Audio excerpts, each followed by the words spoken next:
Hello friends, कैसे हैं आप दोस्तों। क्लास शुरू करने से पहले आपसे निवेदन है कि यदि आपने Asian institute of fire safety के यूट्यूब चैनल को अब तक सब्सक्राइब नहीं किया है तो अभी कर ले, ताकि फायर सेफ्टी से संबंधित जानकारी आप तक पहुंचती रहे। हेलो फ्रेंड्स, आज की क्लास का हमारा टॉपिक है safety education and training. Safety education और ट्रेनिंग, इसका महत्व क्या होता है कारखानों में और सुरक्षा विभाग में, इसके बारे में हम लोग विस्तृत में जानेंगे।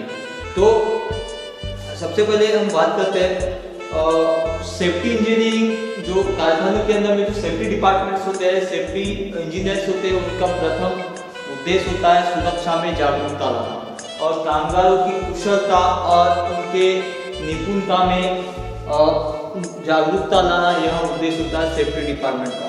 तो इस निपुणता और सुरक्षा अनुभव को कामगारों के बीच में, कर्मचारियों के बीच में ट्रेनिंग और शिक्षा मतलब एजुकेशन के माध्यम से हम लोग क्या कर सकते हैं, अच्छी तरह से ला सकते हैं। तो ट्रेनिंग और एजुकेशन कैसे क्या किया जाता है और किस तरह से दिया जाता है कारखानों के अंदर, उसके बारे में हम लोग और भी जानेंगे। तो सबसे पहले हम बात करते हैं शिक्षा की। तो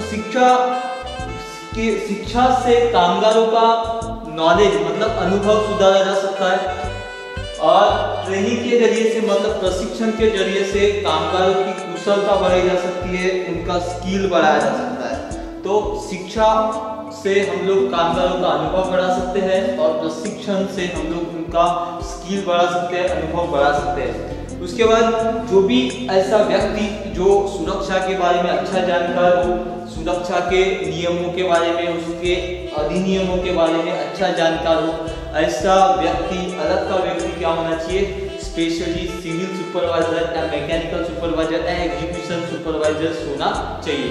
तो कारखानों में जो भी एग्जीक्यूटिव बॉडी होती है मतलब कार्यकारिणी जो होते हैं, वो सभी में सुरक्षा के बारे में जानकारी होना या सुरक्षा का पाठ्यक्रम होना यह भी अनिवार्य माना गया है। तो शिक्षा और प्रशिक्षण से हम लोग कार्यस्थलों में अनसेफ एक्शन मतलब असुरक्षित कार्य प्रणाली जो कामगारों के द्वारा की जाती है, उसको हम लोग क्या कर सकते हैं, अच्छी तरह से सुधार सकते हैं। क्योंकि शिक्षा एक ऐसा एक ढांचा है जिसमें हम लोग उनको बारीकी से सारे कामों का, सारे मशीनों का, उपकरणों का हम लोग नॉलेज देके, उनको समझा के, पढ़ा के हम लोग उनमें कुशलता ला सकते हैं, उनमें उनको अनुभवी बना सकते हैं। तो एक सुपरवाइजर में यह योग्यता होनी चाहिए कि कार्यस्थलों में अपने जो कामगार है, अपने जो एम्प्लॉइज मतलब कर्मचारी है, उनको क्या कर सके, वो अच्छी तरह से कार्य के बारे में, उनमें होने वाले खतरों के बारे में वो समझा सके। कारखानों में अनेक प्रकार के खतरे होते हैं,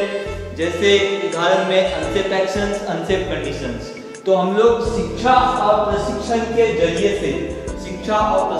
जरिए से अनसेफ एक्शन को अच्छी तरह से कंट्रोल कर सकते हैं, उसको रोक सकते हैं। तो और भी क्या क्या होनी चाहिए, एजुकेशन बॉडी जो कार्यकारिणी विभाग है उन्हें क्या क्या करना चाहिए, सुरक्षा को लेकर शिक्षा प्रशिक्षण किस तरह से देना चाहिए, वो आगे और भी देखेंगे। जैसे एम्प्लॉइज जो कारखानों के जो कर्मचारी है, उनको चलने वाले कार्यों के बारे में हर एक स्टेप में मतलब शुरुआत से लेकर आखिरी तक जैसे जैसे काम बढ़ते आता है वैसे वैसे उनको क्या करते रहना चाहिए, उस के जो भी हजार्ड्स मतलब खतरे हैं उसकी सुरक्षा सावधानियों को समय समय पे बतानी चाहिए।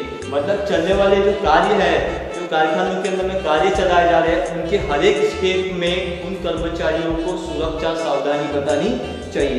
दूसरा कि एक सुपरवाइजर जो है उसने जो चलने वाला काम है उसके हर एक स्टेप के बारे में प्रैक्टिकली तौर पे मतलब उनको खुद कार्य करवा के समझाना चाहिए कि इस कार्य को किस तरह से सुरक्षा से पूरा किया जा सकता है। तो एक प्रदर्शनी करके या उस कार्य का डेमो देके वो क्या कर सकता है, उस कार्य को उन कामगारों से अच्छी तरह से करवा सकता है। क्योंकि एक सुपरवाइजर जो होता है वो टेक्निकली और जो बोल सकते हैं प्रैक्टिकली उस कार्य के बारे में जानकार होता है और उस कार्य के बारे में अच्छा खासा अनुभव रखता है। इसलिए एक सुपरवाइजर ने क्या करना चाहिए, हर एक काम के मोड़ पे उनको समय समय पे प्रदर्शनी करके उस काम को करके उनको बता के कार्य करवाना चाहिए, जिससे कि कामगारों का जो होने वाली गलती है कामगारों के माध्यम से उसको रोकी जा सकती है। उसके बाद तीसरा जो उसमें अगर देखते हैं अपन, तो तीसरे में हम लोग जो कारखानों में प्रशिक्षण या शिक्षा कैसे दे सकते हैं। तो तीसरा है कि एम्प्लॉयज जो भी वहाँ के कर्मचारी है उनको पर्सनल प्रोटेक्टिव इक्विपमेंट्स या वहाँ के जो कामगार है उनको पर्सनल प्रोटेक्टिव इक्विपमेंट्स किस तरह से इस्तेमाल करना है, कौन से कार्य में कौन सा पीपी इस्तेमाल करना है, वो हम लोग शिक्षा के माध्यम से और प्रशिक्षण के माध्यम से कामगारों को तथा कर्मचारियों को अच्छी तरह समझा सकते हैं। क्योंकि पीपी जो होती है वो अलग अलग काम के अनुसार, काम के प्रकारों के अनुसार उनका इस्तेमाल करना होता है। जैसे एग्जाम्पल में केमिकल का अगर कार्य करना हो तो उसमें पीवीसी एप्रॉन्स या पीवीसी ग्लव्स या पीवीसी बॉडी एप्रॉन्स ये पहनना चाहिए। इस तरह से अलग अलग काम में क्या होते हैं, अलग अलग पीपीज होते हैं। तो वो पीपीज के बारे में भी क्या कर सकते हैं हम लोग, शिक्षा और प्रशिक्षण के माध्यम से अच्छी तरह से बता सकते हैं। उसके बाद ये जो सुपरवाइजर होते हैं कारखानों का जो एग्जीक्यूशन बॉडी होता है उसमें कर्मचारियों को तथा वर्करों को समझाना चाहिए कि गलत कार्य जो हो रहा है उसको किस तरह से सही किया जा सकता है या सही तरीके से उस कार्य को करने का तरीका क्या है, इसके बारे में भी क्या करना चाहिए, उनको समय समय पे शिक्षा और प्रशिक्षण के माध्यम से उनको समझानी चाहिए। तो शिक्षा और प्रशिक्षण से हम लोग उनको हर कामों की प्रदर्शनी करके या उनको शिक्षित करके उनसे होने वाली गलतियों को रोक सकते हैं। उसके बाद हम देखते हैं कि शिक्षा और प्रशिक्षण को हम लोग कैसे बढ़ावा दे सकते हैं कारखानों के अंदर। तो सबसे पहले हम बात करते हैं लैब, मतलब सुरक्षा ग्रंथालय। तो कारखानों में क्या कर सकते हैं हम लोग, एक ग्रंथालय की स्थापना कर सकते हैं जिसमें सुरक्षा से संबंधित, अग्नि सुरक्षा से संबंधित, निर्माण कार्यों की सुरक्षा से संबंधित तथा इतर कार्यों से संबंधित ऐसी किताबें वहाँ पे उस ग्रंथालय में रख सकते हैं, ताकि जब कामगारों को, कर्मचारियों को जब खाली समय मिलेगा या उनको कुछ उनका पार्ट्स होगा ट्रेनिंग का, उस दौरान हम लोग क्या कर सकते हैं, उन कामगारों को ग्रंथालय में बैठा सकते हैं या उन कर्मचारियों को ग्रंथालय में बैठा सकते हैं। बहुत सारी कंपनीज क्या कारखाने में क्या होता है, स्किल्ड कामगार होते हैं, स्किल्ड कर्मचारी होते हैं। तो ऐसे स्किल्ड कर्मचारी क्या कर सकते हैं, ग्रंथालय के माध्यम से शिक्षित हो सकते हैं, प्रशिक्षित हो सकते हैं। उसके बाद नेक्स्ट देखते हैं सेफ्टी पब्लिसिटी। सेफ्टी पब्लिसिटी मतलब सुरक्षा का जन प्रसार। अब सुरक्षा का जन प्रसार कैसे कर सकते हैं कि कार्यस्थल में तथा दफ्तरों में सुरक्षा पोस्टर्स लगा के, और उसके बाद में जो भी कारखाने की जो ट्रेनिंग सेंटर्स होते हैं उनमें फिल्म दिखा के सुरक्षा से संबंधित, उसके बाद ऐसे कुछ पोस्टर्स, इसके माध्यम से भी हम लोग क्या कर सकते हैं, सुरक्षा का प्रसारण कर सकते हैं। कार्यस्थलों में जैसे फ्लैक्सेस लगा के जिसमें अवेयरनेस होगा या कार्य से संबंधित कुछ उनको ऐसे चित्र के माध्यम से हम लोग क्या कर सकते हैं, उनमें जागरूकता ला सकते हैं। तो इस तरह से भी हम लोग क्या कर सकते हैं, सुरक्षा का प्रसार कर सकते हैं। तो नेक्स्ट है सेफ्टी अवार्ड। सेफ्टी अवार्ड से भी हम लोग कामगारों को क्या कर सकते हैं, प्रोत्साहित कर सकते हैं, सुरक्षा के बारे में शिक्षित कर सकते हैं, प्रशिक्षित कर सकते हैं। तो अवार्ड कैसे दिया जाए, तो कारखानों में या फिर नेशनल सेफ्टी डे जब मनाया जाता है या नेशनल सेफ्टी डे जब होता है 4 मार्च को, तब हम लोग क्या कर सकते हैं, समारोह का आयोजन कर सकते हैं। समारोह का आयोजन करते दौरान या महीने में या 6 महीने में हम लोग कुछ ऐसे सुरक्षा के समारोह आयोजित कर सकते हैं जिससे कामगारों का भी मोटिवेशन होगा और सुरक्षा के बारे में और भी जानकारी उनको प्राप्त होगी। तो समारोह के माध्यम से, सुरक्षा समारोह के माध्यम से हम लोग को क्या करना है कि उसमें कुछ ऐसे ड्रामे तैयार करने हैं, ऐसे कुछ नाटकीय कुछ और भी एक्टिविटी करनी चाहिए, जैसे कि और भी लिखित में निबंध प्रतियोगिताएं होगी, पेंटिंग कॉम्पिटिशन्स होंगे। ऐसे अनेक प्रकार के कार्यक्रमों का आयोजन करके, वो भी कामगारों के बीच में, कर्मचारियों के बीच में, कामगार और कर्मचारियों के बीच में ऐसे ही एक्टिविटीज जैसे ड्रामास, उसके बाद नाटकीय और भी कुछ एक्टिविटीज या फिर स्लोगन्स या फिर फिल्म या फिर निबंध प्रतियोगिताएं, ये सारी आयोजन करके उनमें अच्छा कार्य करने वाले को या अच्छी प्रदर्शनी पेश करने वाले को क्या करना चाहिए, उसमें अवार्ड देना चाहिए, पुरस्कार देना चाहिए, उनको प्राइज डिस्ट्रीब्यूशन करना चाहिए, जिससे कि क्या कर सकते हैं हम लोग सुरक्षा को बढ़ावा दे सकते हैं। तो इन कार्यक्रमों से जो भी व्यक्ति पुरस्कृत होता है, जिसको भी पुरस्कार दिया जाता है, ऐसे व्यक्ति से क्या होता है, दूसरे व्यक्ति को प्रेरणा स्रोत मिलती है। मतलब दूसरा व्यक्ति क्या सोचता है कि ये जब पुरस्कार ले सकता है, ये जब अवार्ड ले सकता है, तो मैं क्यों नहीं ले सकता। तो उसमें भी क्या हो सकती है, सुरक्षा की जागरूकता आ सकती है। और इसमें और एक क्लॉज अपन ऐड कर सकते हैं, जैसे कि सेफ्टी अवार्ड कैसे क्या दिया जा सकता है। साल भर का सुरक्षा अधिकारी या सुरक्षा विभाग ने क्या करना चाहिए, कामगारों का मूल्यांकन करना चाहिए कि कौन कामगार अच्छा कार्य कर रहा है, कौन कामगार सुरक्षा से कार्य कर रहा है, कौन कामगार गलतियां कम कर रहा है। ऐसे कामगारों को ध्यान में रखते हुए उस कामगार को क्या कर सकते हैं, समारोह के दौरान हम लोग अवार्ड दे सकते हैं, पुरस्कार दे सकते हैं, जिसके जरिए से वो क्या कर वो क्या हो सकता है, उसके जरिए से और भी कामगारों को प्रेरणा मिल सकती है। तो हम अच्छे काम करने वाले कामगारों को भी पुरस्कार देके बाकी जो कामगार हैं उनको क्या कर सकते हैं, प्रोत्साहित कर सकते हैं, उनको एक उनके अंदर इंटरेस्ट जागरूक कर सकते हैं। तो इस प्रकार से हम लोग इस माध्यम से भी शिक्षा और प्रशिक्षण को पूरा कर सकते हैं। उसके बाद हम नेक्स्ट देखते हैं refresher course and seminars and safety exhibitions. तो सुरक्षा यहाँ कोई एक समय का काम नहीं, इसको निरंतर क्या करना चाहिए, अपने को आत्मसात करनी चाहिए। जिस तरह से काम होता है उसी तरह से उस काम के पीछे पीछे क्या होना चाहिए, उस काम की सुरक्षा होनी चाहिए।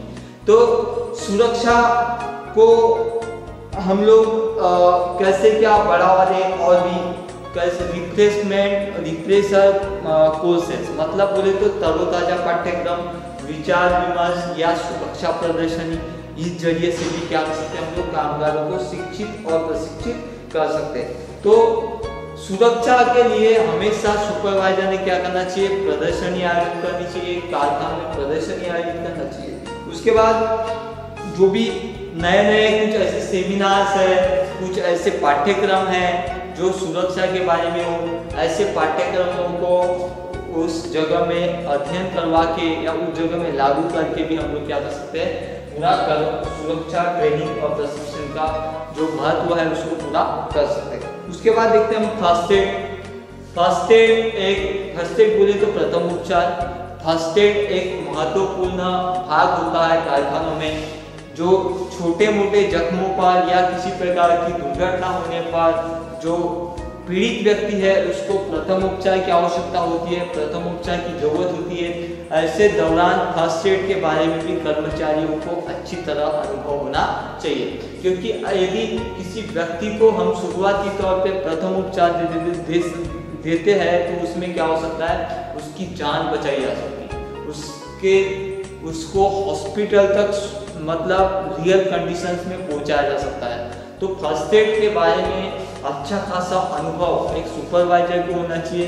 वहाँ के हो सके तो वहाँ के जो कर्मचारी है, कामगार है, उनको भी थोड़ी बहुत फर्स्ट एड की जानकारी होनी चाहिए। तो फर्स्ट एड की जानकारी भी हम लोग काय के माध्यम से दे सकते हैं, शिक्षा के माध्यम से प्रशिक्षण देके हम लोग फर्स्ट एड का अनुभव बढ़ा सकते हैं। तो फर्स्ट एड किस तरह दिया जाए, कौन से व्यक्ति को कैसा फर्स्ट एड दिया जाए, इसके बारे में भी हम लोग शिक्षा और प्रशिक्षण के जरिए से अच्छी तरह समझा सकते हैं। तो फर्स्ट एड भी देने का तरीका होता है, उसके भी पार्ट्स अलग अलग है, जैसे कि इलेक्ट्रिकल मतलब करंट शॉक से कोई व्यक्ति पीड़ित है तो उसको किस तरह का फर्स्ट एड देना चाहिए, उसको किस तरह का प्रथम उपचार देना चाहिए, उसको प्राथमिकता कैसी होनी चाहिए। उसके बाद कोई आग से झुलसा व्यक्ति है या कोई ऊपर से मतलब हाइट से गिरा व्यक्ति है, उसको किस तरह से फर्स्ट एड देना चाहिए, इसके बारे में अलग अलग एक्सीडेंट्स, अलग अलग घटना के अनुसार क्या होता है फर्स्ट एड दिया जाता है। तो ऐसे ही अलग अलग तरीके का फर्स्ट एड हम लोग क्या कर सकते हैं, शिक्षा और प्रशिक्षण के जरिए से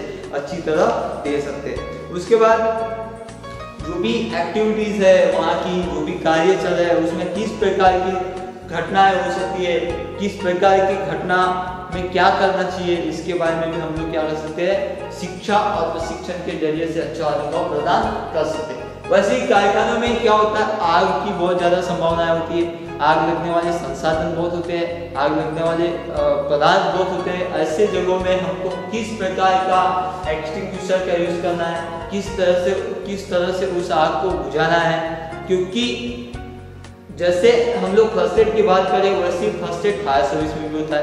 और आग को हम लोग शुरुआती तौर पे बुझा दिया जाए, मतलब उस आग को हम लोग जब लगती है उसी समय अगर हम लोग एक्सटिंग्विशमेंट करें, बुझा दें, तो आग का विकराल रूप धारण करने से या कंपनी का विनाश होने से हम लोग रोक सकते हैं। तो इससे फर्स्ट एड करने के लिए, मतलब आग को शुरुआती तौर पे बुझाने के लिए भी क्या होना चाहिए, शिक्षा और कामगारों का अनुभव उसमें काम आ सकता है। तो अनुभव कैसे बढ़ाएंगे हम लोग, उनको हम लोग शिक्षित करके, और उनकी कुशलता कैसे बढ़ाएंगे हम लोग, प्रशिक्षित करके। तो इसमें भी शिक्षा और प्रशिक्षण का अहम रोल होता है कि हम लोग क्या करें, ट्रेनिंग के जरिए से, शिक्षा के जरिए से उन कामगारों को एक्सटिंग्विशर के बारे में जानकारी दे, एक्सटिंग्विशर कैसे ऑपरेट करते हैं, कौन से आग पे कौन सा एक्सटिंग्विशर यूज करना चाहिए और आग को किस तरह से बुझाना चाहिए, बड़ी आग होने पे क्या करना चाहिए, इसके बारे में हम लोग शिक्षा और प्रशिक्षण के जरिए से अच्छी तरह से क्या कर सकते हैं, उनको समझा सकते हैं या उन्हें ढाल सकते हैं। तो इस क्लास के माध्यम से हमने शिक्षा और प्रशिक्षण के बारे में चर्चा की। अब अगली क्लास में हम लोग कोई नए दूसरे टॉपिक के साथ शुरू करेंगे। Thank you. और आगे ऐसा ही एक फायर सेफ्टी से संबंधित टॉपिक लेकर फिर से हाजिर होंगे। तब तक के लिए गुड बाय। जय हिंद, जय सुरक्षा।